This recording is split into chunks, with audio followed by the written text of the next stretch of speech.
Hello everyone, welcome to another episode of TCG Talk, back today with another video. And in today's video, I'm going to be giving my ProQuest deck tech for Azalea. I'm going to take these beads off so you don't hear those constantly. My ProQuest deck tech for Azalea, I am not this insane Azalea connoisseur, but I feel like I've now played the deck enough to where at least I can tell you what my list is going to be. I'm constantly trying to get better at Azalea. And I've gotten to the point where I'm basically 50-50 with the heroes. So if I can keep improving, then hopefully, have a good showing.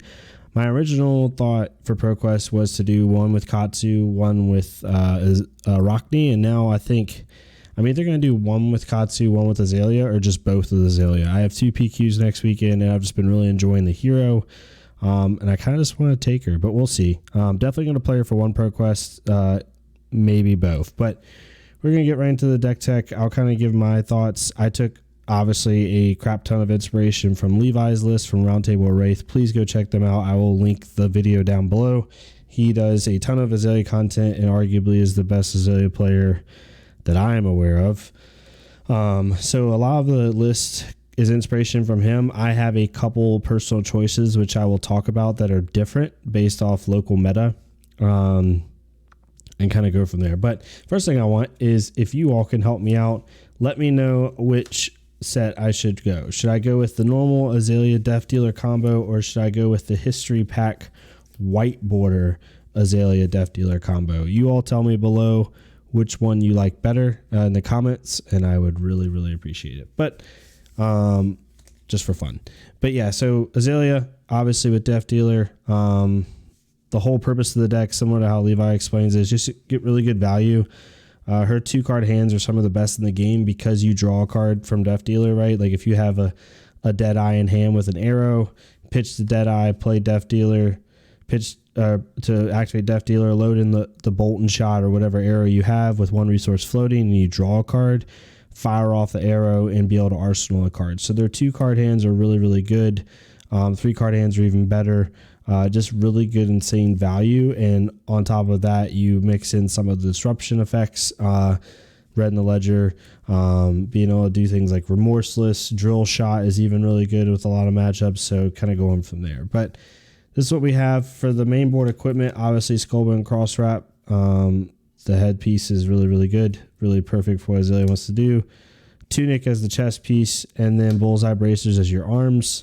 When it comes to sideboard equipment, you basically decide if you want to board in Perch Grapplers or Snapdragon Scalers, depending on the matchup, and you'll see in the deck lists below, I have it basically listed out. I pretty much followed Levi's guidance, but also kind of thought about each matchup, but they each have their own positives, right? So there's that. That's the equipment suite. I'm not going to go super in depth on matchup by matchup. I can do that as I play the deck more, but honestly, I would just go to Levi's channel. The purpose of this video is to give you an idea of what my ProQuest deck looks like. Honestly, that's like the whole purpose of this video.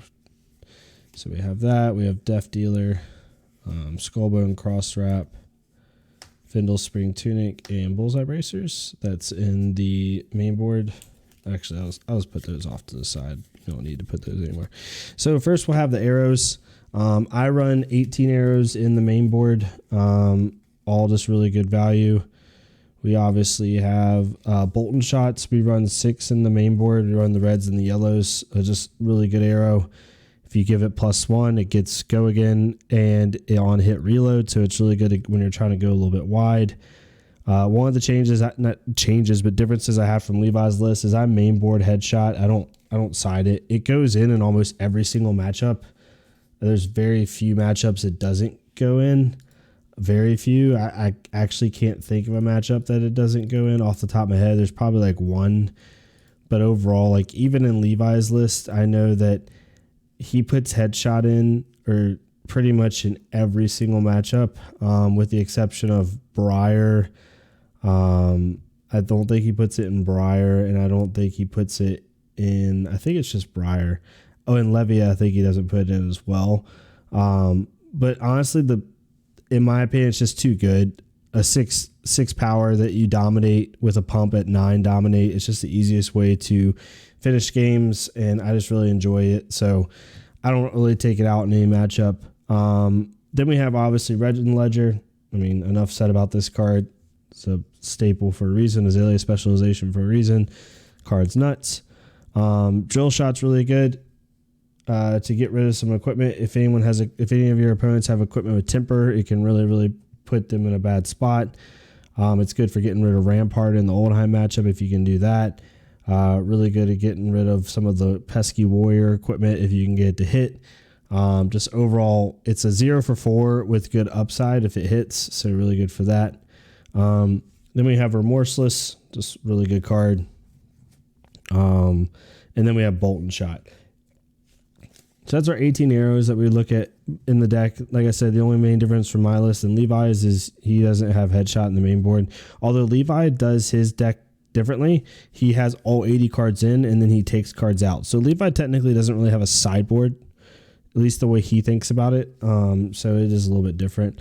And then we have a pair of 6 attacks. Enlightened Strike, really good, activating its draw a card effect. You play this at the end of a chain for 5, draw a card, and then arsenal a card that you drew. It's really good off a 2-card hand, 0 for 7, or 0 for 5, draw a card. And in certain situations, the Go Again does come into play, so it's really nice for that. Ravenous Rabble. Oh, I just screwed up my thing. Ravenous Rabble, really good in the deck. Gives you an extra op feature. Being able to Skullbone Cross Wrap, see what's going to be on top, and then Ravenous Rabble maybe to guarantee it gets the 4. Or I've had times where you have an arrow in arsenal face down, you flip it through Skullbone Cross Wrap, you opt. Maybe it's a card that maybe you're looking for a dominate. Maybe it's not an arrow, you cycle it to the bottom. Then you play Ravenous Rabble to see if there's an arrow on top so that you can possibly dominate. So it has a lot of cool little mini effects that you can do with it and play lines.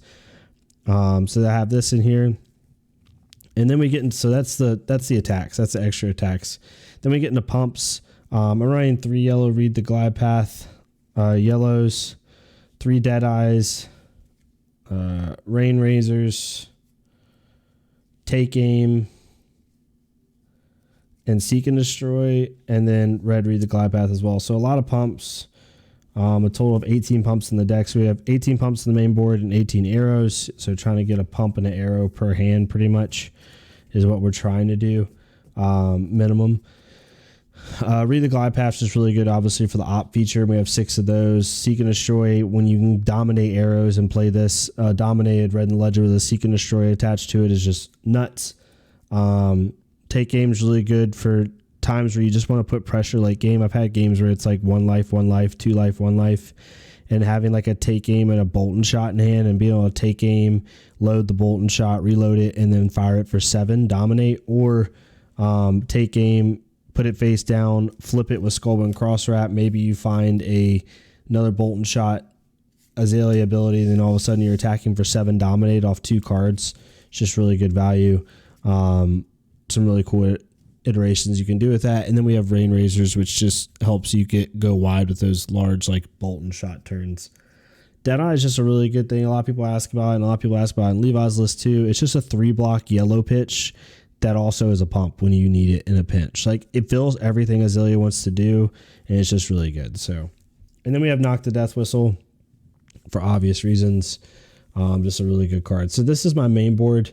We're looking at 45 cards in the main board is how I look at it.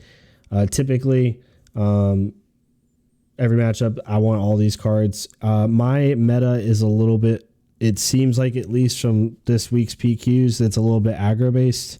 One of the local PQs we had that is arguably the second most popular store in the area had 5 Fies, 5 Dash, 3 Rhinar.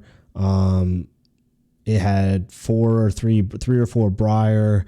Now was out of a 27 person PQ, 5, 10, 4, 17 of them were basically aggro decks.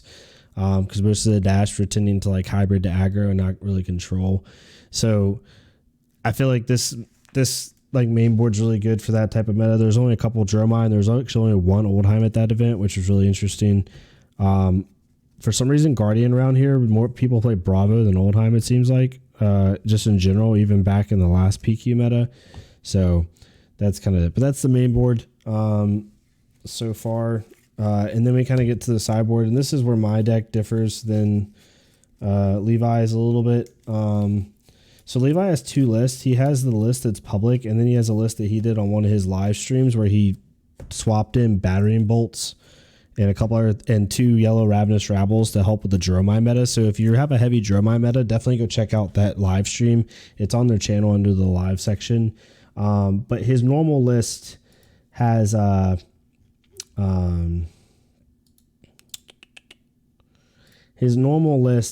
like 3. So where it changes is, so I obviously have the Perch Grabblers and Snaps, like that's like a no-brainer here.